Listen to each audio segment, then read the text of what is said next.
Mom and Dad were furious. They said they'd forgive me if I apologized. But why should I be the one to make amends?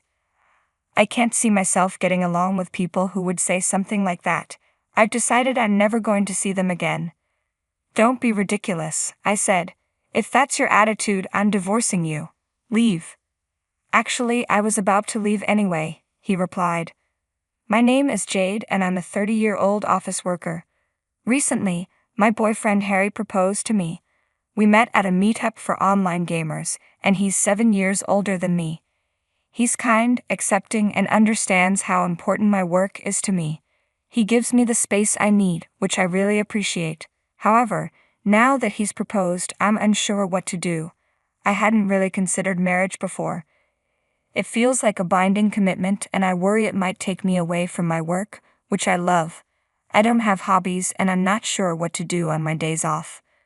My previous boyfriends left me because they couldn't handle my focus on work. They expect me to adjust my schedule for their work. They'd say, men want to be in control and expect women to handle housework. That's why I never saw marriage as a happy ending. Harry's proposal is different. I asked him if he really understands that I'm not quitting my job. Of course not, he said. We can share housework, and if we don't have much time together because of work, that's fine with me. I've lived alone for a long time and I'm used to it. I also have hobbies and know how to spend time on my own. Why do you want to marry me then? I asked. It's just that, despite everything you've said, I don't want you to be with anyone else. Even if we only see each other on weekends or live apart, I want us to be officially married. I want us to make a lifelong vow to love each other. It's a selfish request, but if you're not comfortable with marriage, we can consider common law marriage instead. His understanding and willingness to compromise made sense to me. I realized I could manage married life with him without changing who I am. So I decided to marry Harry. When I told my family and friends, they were all shocked, especially since I had previously said I had no intention of getting married. My mother was in tears, overwhelmed with happiness. It made me realize how much it meant to her. Despite always telling me to live my life as I wished, I knew she had always hoped to see me married. I'm overjoyed to see the smile on my mom's face. I'm glad I decided to get married. We've had our wedding and started our new life together as husband and wife. We've moved into our new house, unpacked, and sorted through all the complicated paperwork. Harry suggested we spend a night at his parents' house since they're hosting a family gathering this Saturday. I need to make sure I don't come off as rude, I said. Don't worry about it, Harry reassured me. My parents are quite elderly, and they'll probably see you more as a granddaughter than a daughter-in-law, so you don't need to be overly concerned. His words eased my anxiety a bit. I did want to make a good impression, so I agreed to join him at the gathering. I decided to call my mom to see if there was anything specific I should be aware of when visiting his family. Given that all the relatives would be there, I wanted to be prepared. Since my dad passed away when I was young, my mom has been my sole support. I love and respect her deeply, and I always turn to her for advice. Should I bring something with me? I asked. Yes, she replied. It's a good idea to offer to help with the preparations, but don't overdo it. If they need assistance, be ready to do what they ask. Also, don't forget to bring some gifts. Got it. Thanks, Mom, I said, feeling much more at ease after our conversation. I'm confident that everything will go smoothly. On the day we head to Harry's parents' house, I'm ready to make a positive impression and embrace this new chapter in our lives. I felt completely prepared as Harry drove us to his parents' house. After about 40 minutes, we arrived. It had been since the wedding that I had seen my in-laws and the extended family. Harry had assured me they were all looking forward to meeting me, which eased my nerves and made me excited. Upon arrival, I could hear the lively chatter of the relatives inside, and it seemed they might already be dining. Harry led me into the living room where we were warmly greeted. "Oh, you're here. Come in. Come in," his parents said, inviting us to join them. "Sit down. Let's toast once more. Harry's parents appeared a bit tipsy but cheerful. We settled in and enjoyed our drinks. I took out the gift I had brought for them. "Oh, thank you so much," they said. "Is there anything we can help with?" I pulled out my apron ready to assist. No, there's no need," they insisted. "Just relax and enjoy yourself." I was slightly surprised by their insistence that I should simply enjoy the evening. Harry's parents, who are quite elderly, his mother is 68 and his father is 72, seemed to treat me as if I were their granddaughter, just as Harry had mentioned. We continued with dinner and then Harry's mother came over to chat. "Here's another beer," she said, handing me a drink. "The wedding was wonderful, wasn't it?" I thanked her, but then she added something unexpected. "If I had one complaint," she said, "it would be about your mother." I was taken aback. "What do you mean?" "Well, the scar on her face. It's rather hard to look at." My face fell as I processed her words. "Excuse me." The comment about my mother's scar really soured the festive atmosphere. Harry's mother's remark about how my mom's scar was noticeable, despite her efforts to cover it with makeup, felt like a cruel jab. "If I had a scar like that, I wouldn't have attended the wedding," she said. I was stunned. I couldn't believe she was insulting my mother. Then Harry's father joined in. "Well, it's understandable," he said. "You don't have a father, so having another parent at the wedding must have been awkward. Even with the scar, she had to come, even if it was embarrassing." I was incredulous. What on earth were they saying? My mother's scar was a result of a tragic accident. When I was a child, she had been sitting in the back seat with me for safety while my dad drove. A speeding car from the opposite lane crashed into us. My father swerved but ended up crashing into a pole, and he died on impact. To protect me, Mom shielded me with her body, and a shard of glass from the front window lodged into her face, causing severe injuries. It seemed Harry's parents didn't know this. I looked at Harry, who was aware of the details. His discomfort was palpable as he stared at his plate, eating silently. "You're not going to say anything?" I asked, feeling utterly betrayed. I was deeply disappointed in him. His parents were making fun of my mother, and he wasn't standing up for her. The fact that my in-laws were laughing and mocking my mother in front of the relatives was beyond unacceptable. I couldn't let this go. "Excuse me," I said, my voice firm. "Why would you say something like that? Didn't you even consider why my mother has that scar?" Their surprise was evident, and the room fell into an uneasy silence. The relatives watched in stunned silence, taken aback by my outburst. "She got that scar while protecting me during the accident where we lost my dad," I continued. "If she hadn't shielded me, I could have been seriously injured or worse." I shook my head, feeling disgusted. Making fun of someone's scars without knowing their story is incredibly childish. "I'm sorry, but I'm going home," I said, turning on my heel. The room was thick with discomfort. My in-laws' faces were flushed with embarrassment, and Harry stared at me, his mouth agape. I left the house and caught a cab to the station, then took a train back home. When I arrived, I decided to gather my things and prepare to leave.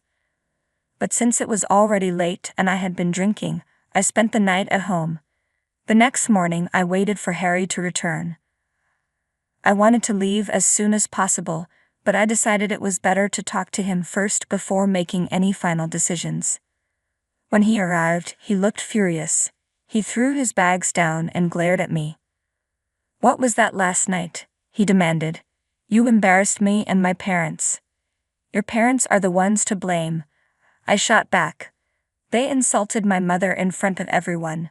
You know why she has that scar, and you didn't even try to defend me." "That's not what I'm talking about," Harry interrupted. "First, you need to apologize for embarrassing me and my parents." "What do you mean that's not what you're talking about?" I retorted. "If your parents hadn't acted so rudely, none of this would have happened." "You're insulting my parents again," he said, his tone accusing. "That's not what I'm doing," I replied, frustrated. I'm standing up for my mother and calling out their unacceptable behavior. I'm just stating the facts, I said, trying to explain. Mom and Dad were really angry, but they said they'd forgive you if you apologized. They're being so generous, Harry replied. You should be grateful. Grateful? I snapped. Why should I be the one to apologize? I don't think I can get along with people who say things like that. I'm never going to see them again. Don't be ridiculous, Harry said, his voice rising. If that's how you feel, then I'm divorcing you. Get out. Fine, I was just about to leave anyway, I said, grabbing the bags I had already packed. So you intended to leave? Harry asked, surprised. Yes, I confirmed. Because your family treated me terribly. Okay then, Harry said, pulling out a set of papers and slamming them onto the table. I have something to show you. He had already filled out the divorce papers, and his parents had signed as witnesses. It was clear they had discussed this and decided that if I didn't comply, he would present me with these papers. Unbelievable. I wanted nothing to do with them. So you think threatening me with divorce will make me apologize? I asked, bewildered. Exactly, Harry said. If you're sorry at all, we're going back to my parents' house right now to make amends. I couldn't understand why he thought this was an effective way to deal with the situation. I picked up my divorce papers and bags and left the house without saying another word. Harry's cries followed me, but I ignored them. I returned to my mom's house, feeling a sense of relief as I walked through the door. I submitted the divorce papers on the way home. That meant I was completely done with Harry. When I arrived back at my mom's house, she was surprised to see me but quickly grew somber as I explained what happened. I'm so sorry. It's all my fault, I said, feeling defeated.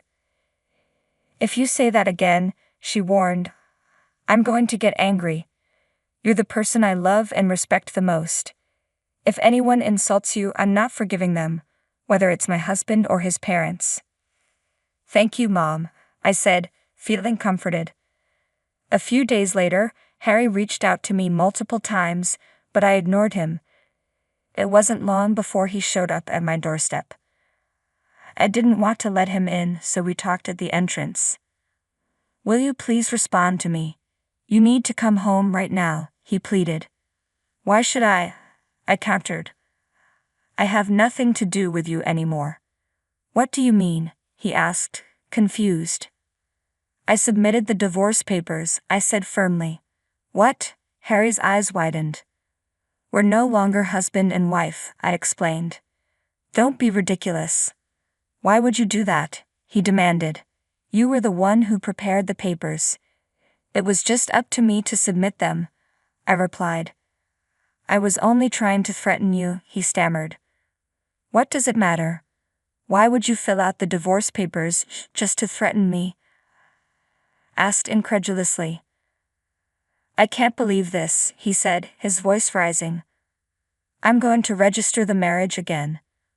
Well, I'm not signing anything, I said firmly. Besides, it's too late now. I've already submitted the documents to prevent you from doing that, I said firmly. No way, Harry replied, his voice faltering.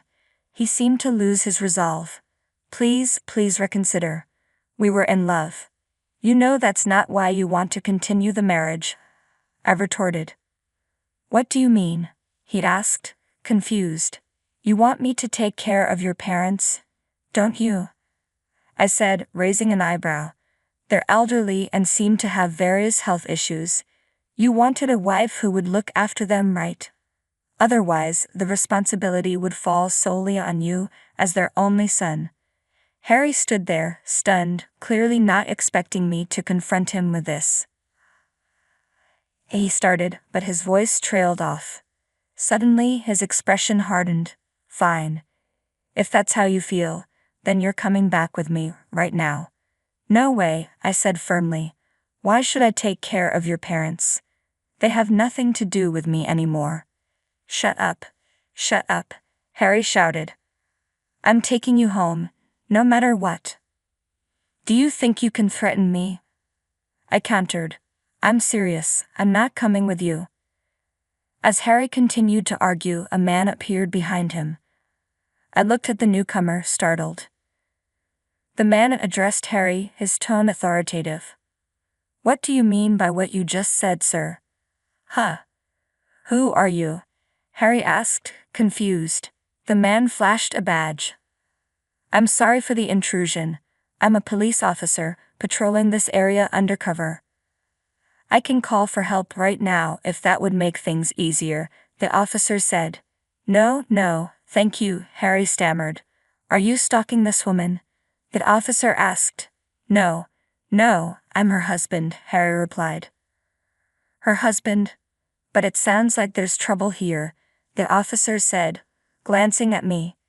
He's my ex-husband, I interjected. We're divorced and he's been stalking me. What? What are you saying? Harry protested. The officer turned to him. Can you please explain what's going on? I'd like you to come to the station with me. No way, Harry said, panicking. I just wanted to talk. I'll come another time. With that, Harry fled in a panic. Mitch, are you okay? I asked, still shaken. You surprised me, Jade, Mitch said. I didn't expect you to turn up like this. Mitch, a police officer, was an old friend from childhood. He had recently been assigned to the station nearby. I'm glad you were patrolling, I said. Thanks, Mitch replied. I actually received a call from your mom. Huh? I looked inside the house to see my mom smiling at me. She lives alone, so I was worried, Mitch explained. I decided to check in on her from time to time. I didn't know, I said, touched. We planned to surprise you when you came back, Mitch said with a smile. We moved to the living room and talked about everything that had happened. I filled Mitch in on the situation with Harry. Mitch advised me to file a restraining order, which I did immediately. This allowed me to completely sever ties with Harry and his family. By the way, a mutual friend mentioned that Harry's parents are now struggling with severe back and leg pain, and Harry is juggling caring for them with his job. He's unable to remarry and is stuck managing his parents' needs while working. Serves him right, I thought. As for me, I'm thriving in my work and there's been a wonderful development. I've married my childhood friend, Mitch. We're now happily living together with my mother. The in-laws were unbelievable. It wasn't just that they were old and out of touch. It was their complete lack of empathy. I can't believe Harry didn't even stand up for me, I said. I'm glad Jade found someone who truly understands her. Mitch added. Congratulations to her. I hope she finds lasting happiness with her family, he continued. Thanks for sticking around until the end, Mitch said. Please subscribe to our channel if you enjoyed this video. See you next time.